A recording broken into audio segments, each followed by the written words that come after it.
Hello everyone, I am Dwayne. Welcome back to EI School. Let's start our today topic and that is chapter number 6 जिसका नाम है square and square root. तो basic चीज़ समझ लेते हैं। सबसे पहली चीज़ कि भाई स्क्वायर क्या होता है। अब तक जो हम स्क्वायर पढ़ते हैं तो इस तरीके का पढ़ता है थे। तो एक तो स्क्वायर ये हो गया, ठीक है। अब इस वाली बात नहीं कर रहे, अब हम कर रहे हैं अलजेब्रा वाले स्क्वायर की। तो स्क्वायर कैसा होता है, जैसे ये नंबर लिखा हुआ है 2 और हम इसके स्क्वायर की बात करें तो स्क्वायर इसका स्क्वायर होगा इसकी पावर 2, यानी कि किसी की भी पावर अगर 2 कर दे तो उसे हम स्क्वायर कहेंगे। इसे कहेंगे 2 का स्क्वायर, ठीक है। या तो हम इसे पढ़ सकते हैं 2 का स्क्वायर या फिर हम इसे पढ़ सकते हैं 2 की पावर 2, ठीक है। अब अगर इसे सोल्व करना हो तो कैसे करेंगे, भाई 2 का स्क्वायर कह रहा है तो इसका मतलब 2 की मल्टीप्लाई 2 बार करनी है, तो इसका आंसर क्या आ जाएगा 4। तो ये तो हो गया हमारा स्क्वायर। अब बात करते हैं, दूसरी चीज़ आती है कि परफेक्ट स्क्वायर हो वो हमें कैसे पता चलेगा कि भाई कौन कौन से नंबर परफेक्ट स्क्वायर होंगे, कौन से नहीं होंगे। तो इसमें मैं आपको कुछ नंबर लिखता हूँ, वे देखते हैं कौन कौन से।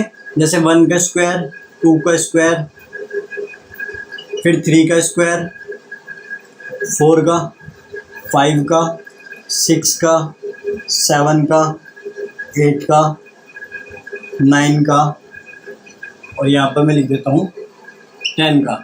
ये हमें याद भी होने चाहिए, ज़रूरी नहीं है भाई ये सिर्फ लिख के बैठ गए बस और कुछ नहीं करना। कम से कम 30 तक स्क्वायर तो हमें याद होनी चाहिए, आगे काम आते हैं। तो 1 का स्क्वायर क्या होगा, 1 इंटू 1 1 हो गया, 2 into 2 4, 3 into 3 9, 4 into 4 16, 5 into 5 25, 6 into 6 36, 7 into 7 49, 8 into 8 64, 9 into 9 81 और 10 इंटू 10 100। तो ये चीज़ हो गई।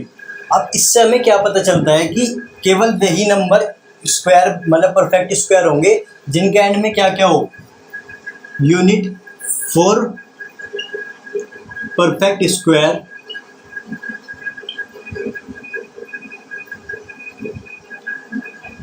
a number unit digit should contain, यानी कि नंबर की यूनिट डिजिट पे क्या होना चाहिए। यूनिट डिजिट कौन सी होती है, जैसे हमने पढ़ा था पहले, एक बार यहाँ पे करके दिखाता हूँ। ये लिखा था, ये नंबर हो गया, तो ये कौन सी डिजिट होती थी, यूनिट, फिर टेंस, फिर 100, फिर 1000, फिर 10,000। तो कौन सी डिजिट पे, यूनिट डिजिट पे। यूनिट डिजिट पे कौन कौन से नंबर होंगे यहीं से देख के पता चलाते हैं। एक तो 1 आ सकता है, 4 आ सकता है, 9 आ सकता है। यूनिट डिजिट इसका क्या हो गया, 6 आ सकता है। इसका यूनिट डिजिट 5 आ सकता है। 6 हमने पहले लिख लिया, 9 हमने पहले लिख लिया, 4 हमने पहले लिख लिया, 1 हमने पहले लिख लिया। और क्या आ सकता है, इवन नंबर में 0 हमेशा कैसे आनी चाहिए, इवन नंबर में, यानी कि ओड नंबर में 0 नहीं होनी चाहिए, इवन नंबर में 0। जैसे या तो 2 0 होगी या 4 0 होगी, इस तरीके से होना चाहिए। अगर 3 0 हुई या 1 0 हुई तो वे भी परफेक्ट स्क्वायर नहीं होंगे। तो परफेक्ट स्क्वायर के लिए नंबर के एंड में ये सारी डिजिट होनी चाहिए। अब हमें बार बार ये निकालने की ज़रूरत नहीं है, हमें ये पता चल गया एक तरीके से, ये याद कर लो कि परफेक्ट स्क्वायर के लिए नंबर की डिजिट के यूनिट डिजिट में ये नंबर होने चाहिए। अगर इनमें से अलग कोई और सा नंबर है तो वो परफेक्ट स्क्वायर नहीं होगा, ठीक है। तो इसे नोट करो। अब हम चलते हैं आगे। तो इसके बाद हम आगे पढ़ेंगे पाइथागोरस ट्रिपलेट की स्क्वायर की, जैसे स्क्वायर की पाइथागोरस ट्रिपलेट की बात करते हैं तो वे किस किस तरीके से बन सकती है। तो उसमें सबसे पहली चीज़ आती है पाइथागोरस ट्रिपलेट का मतलब क्या है। जैसे मैं कहने लगूँ 3 का स्क्वायर प्लस 4 का स्क्वायर किसके बराबर होगा, 5 के स्क्वायर के, ठीक है। तो इस तरीके से ये नंबर होंगे। तो इसका नंबर 3 का मतलब 3 का स्क्वायर यानी कि 9, 4 का स्क्वायर यानी कि 16 बराबर 25। तो ये इस तरीके से क्या होंगे, ट्रिपलेट होंगे। तो हमें ये ट्रिपलेट फाइंड करने में से कोई एक नंबर दे देगा और वो हमें फाइंड करना होगा उसके बाकी 2 नंबर। जैसे इसका फॉर्मूला क्या होगा, इसमें क्या क्या चीज़ होती है। एक नंबर तो होगा 2m, ठीक है। दूसरा नंबर होगा m² - 1 और तीसरा नंबर क्या होगा इनमें से m² + 1। ये सारे नंबर होंगे। अब इसमें से कोई से एक चेक करके देखते हैं। जैसे मान लो उसने फर्स्ट नंबर हमें दे दिया 16, ठीक है। अब हमसे पूछ रहा है कौन कौन से नंबर होंगे, तो ये कौन कौन से ट्रिपलेट क्या बनेगा। तो सबसे पहला नंबर, ये 16 हमें m की वैल्यू नहीं दी है, ये फर्स्ट नंबर यानी कि पूरे 2m की वैल्यू दी है। तो 2m की वैल्यू हमें क्या दी है 16, तो यहाँ से हम m की वैल्यू निकालेंगे, कितनी आ जाएगी 8। तो m की वैल्यू 8 आ गई और पहला नंबर हमारा 2m है, तो पहला नंबर हमारा क्या हो गया 16। अब हमें निकालना है दूसरा नंबर। दूसरा नंबर क्या है m स्क्वायर माइनस 1, तो यानी कि m की वैल्यू हमारी 8 आई गई थी, 8 का स्क्वायर माइनस 1, तो 8 का स्क्वायर 64, 64 में से 1 जाएगा 63। तो दूसरा नंबर क्या आएगा हमारा 63। तीसरा है m स्क्वायर प्लस 1, यानी कि फिर से वही 8 स्क्वायर प्लस 1। तीसरा नंबर क्योंकि हमारा क्या है m स्क्वायर प्लस 1, तो ये क्या हो जाएगा 8 का स्क्वायर 64 और 1 65, तो इसका नंबर क्या हो जाएगा 65, ठीक है। तो तीसरा नंबर जो हमारा निकल के आएगा 65, ठीक है। तो इस फॉर्म में ये हमारी ट्रिपलेट होती है। तो जब भी हम किसी तरीके से सोल्व करेंगे तो हमारा नंबर क्या आगे निकल के आएगा, इस तरीके से कोई एक नंबर दे देगा तो ये चीज़ हमारी निकल कर आ जाएगी। अब उसके बाद हमें करना है स्क्वायर निकालना सीख लिया, ट्रिपलेट निकालनी सीख ली। अब हम सीखेंगे कि स्क्वायर रूट कैसे निकालें। तो स्क्वायर रूट निकालने के लिए हमारे पास क्या क्या तरीके होते हैं, ठीक है। तो स्क्वायर रूट निकालने के हमारे पास मेनली 2 तरीके होते हैं, तीसरा भी होता है बट वो हार्ड भी पड़ता है, कोई इतना खास नहीं होता। माइनस वाला होता है कि घटाते चलो, मतलब प्राइम नंबर को घटाते हुए चलते रहो, तो जो भी कुछ आएगा एंड में फिर काउंट कर लेंगे कितनी बार में वो पूरा घटाए, उतने ही में हमारे स्क्वायर रूट बन जाएगा। अब स्क्वायर रूट का मतलब क्या होता है, पहली चीज़ इसका साइन बनता है इस तरीके से, ठीक है।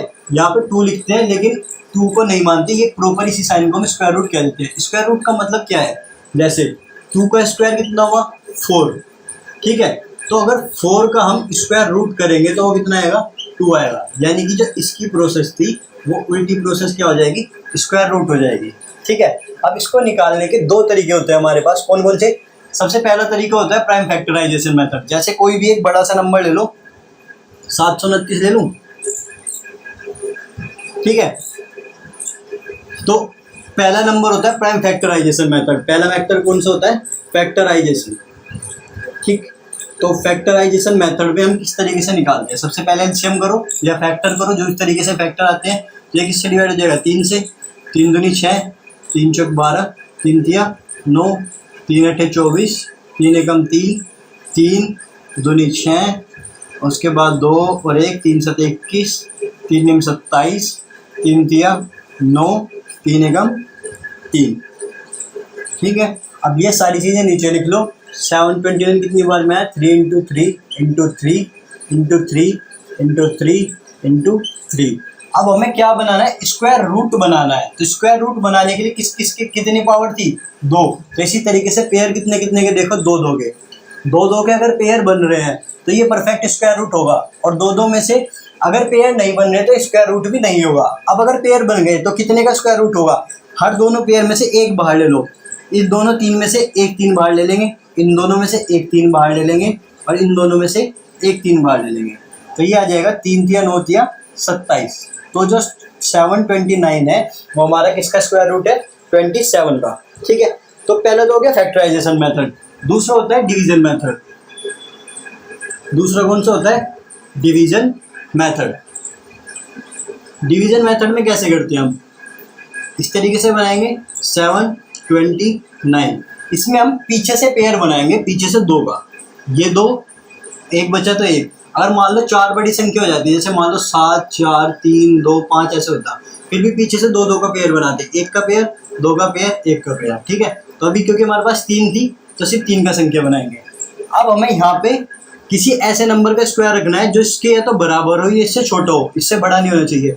ऐसा नंबर हमारे क्या ध्यान में आ रहा है 2 2 जा 4, ठीक। स्क्वायर का मतलब क्या है, यानी कि जो नंबर हम यहाँ जिससे डिवाइड करेंगे उसी नंबर से मल्टीप्लाई करनी पड़ेगी। अगर 3 रख रहे हैं तो मल्टीप्लाई भी 3 से करना पड़ेगा। तो 3 3 से कितना हो जाता है 9, ठीक है। तो यहाँ पे एक ये जरूरी कंडीशन है कि जो नंबर से डिवाइड कर रहे हैं उसी नंबर से मल्टीप्लाई करनी पड़ेगी, यानी कि एक प्रॉपर स्क्वायर ही रखना पड़ेगा हमें, ठीक। तो अब 7 में से 4 घटाएंगे 3। अब क्या करते थे डिवाइड में, ये एक नंबर उतारते थे, लेकिन ये हमने क्या बना रखा है पेयर बना रखा है, तो ये दोनों के दोनों नंबर एक साथ उतरेंगे, ठीक है। अब इन दोनों को जोड़ दो, 2 और 2 जुड़ के आ जाएगा 4, यहाँ पे आ गया।